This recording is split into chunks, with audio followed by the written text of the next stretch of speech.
Wholeness and good day, good way. Today is 426. Tomorrow, 427, is the new moon. And I think it's actually classified as a super new moon, meaning that the moon itself is about as close as it's going to get to the Earth in its tethered orbit, even though it's in a new moon phase, meaning you won't be able to see it. So let's go there. Again, I always tell you the new moon, when there is no moon's light and the moon is an influence on our emotions as humans, there's nothing influencing your emotions on a day like tomorrow. That gets into accountability and responsibility, especially when we're dealing with traumas. And again, if you're new to me, everything that presents itself as an option for experience is a potential trauma. Everything that becomes an experience is a trauma. If I go to the store and I have good food, it's a traumatic experience because it left a memory marker. Ooh, it was delicious. It's feeding into my chemical levels of the mind.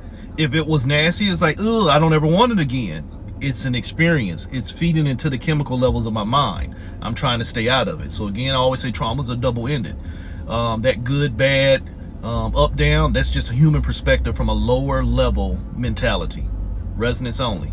So again, tomorrow, this new moon, this super new moon, and it's in Taurus, which basically is the sign of things that you're stuck in.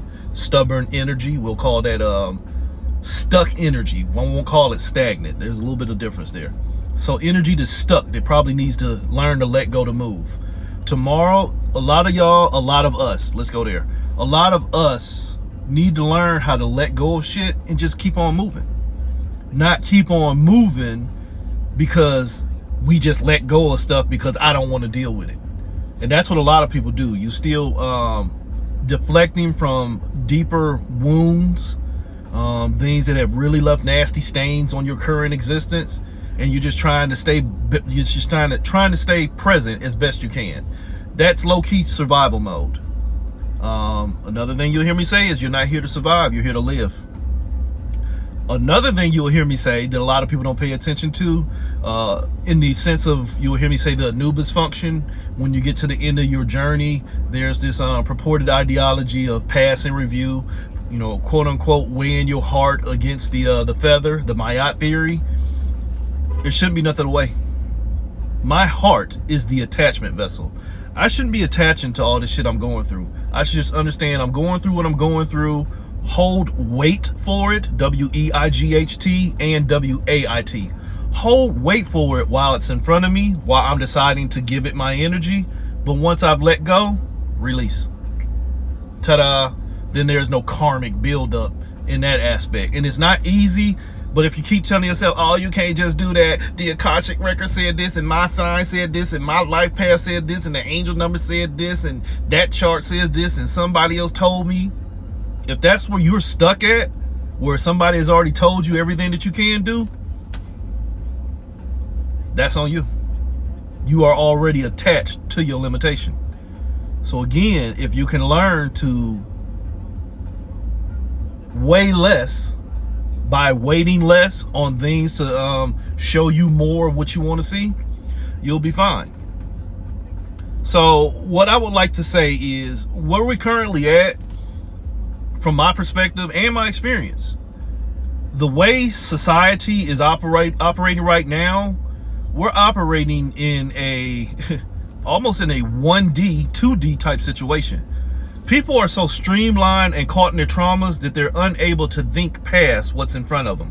When what's in front of me doesn't show me what I want to see, I get stuck and I either retreat or I try and plow right through it, instead of looking at it and assessing the situation. And if it is feasible for me to be moving, then find out a way to get around it, or find out if what's in front of me is really just what is actually behind me.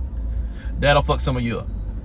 If what's in front of me is only a reflection of the traumas I keep carrying with me, then once I let go of them traumas that are behind me, what's in front of me might change too. I might realize that if I let go of the things that I keep holding on to, there was really nothing in my way. The only thing in your way at that point is you and your ideas and your thought subscriptions and your beliefs and your traditions and your limitations, which really everything I just said before that is a limitation. You have to start thinking different. You have to understand that when people do things, when things happen to you in your life, say as you're growing up, and you get treated a certain way, or you don't get treated a certain way, we'll say parental abandonment, lack of affection, overprotection, things like that.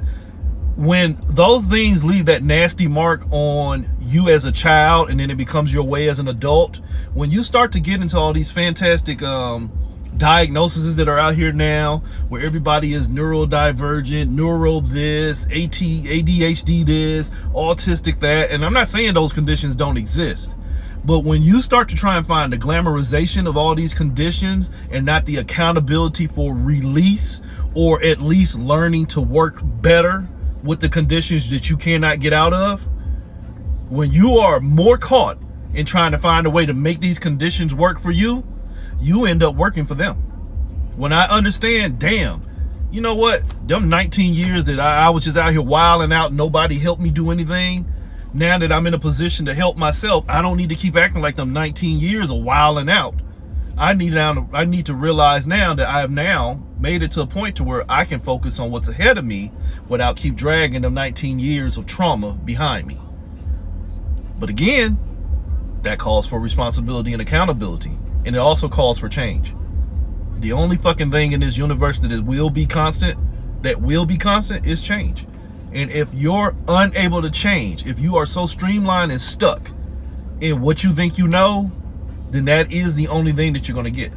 Some of us have been so traumatized in our experience, in our existence, in dealing with others, and for some people even in dealing with their perceived self, that they're traumatized to the point to where it's almost a point of deflection.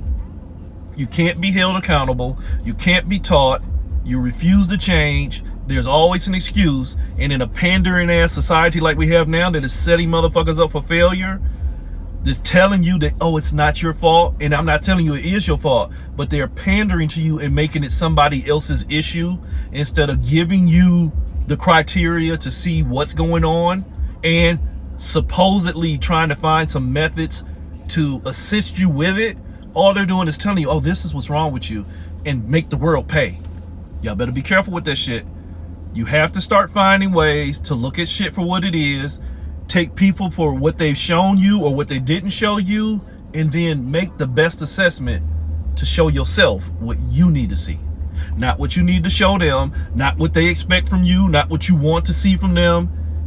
The minute you keep making you a condition of somebody else, you're already in orbit with somebody else's sickness. You are already drawing in your own moon. The minute your life is about somebody else, you're already in two places. Only if you understand anything about the moon is on a little less of an orbit than the earth, which means they'll never get it together.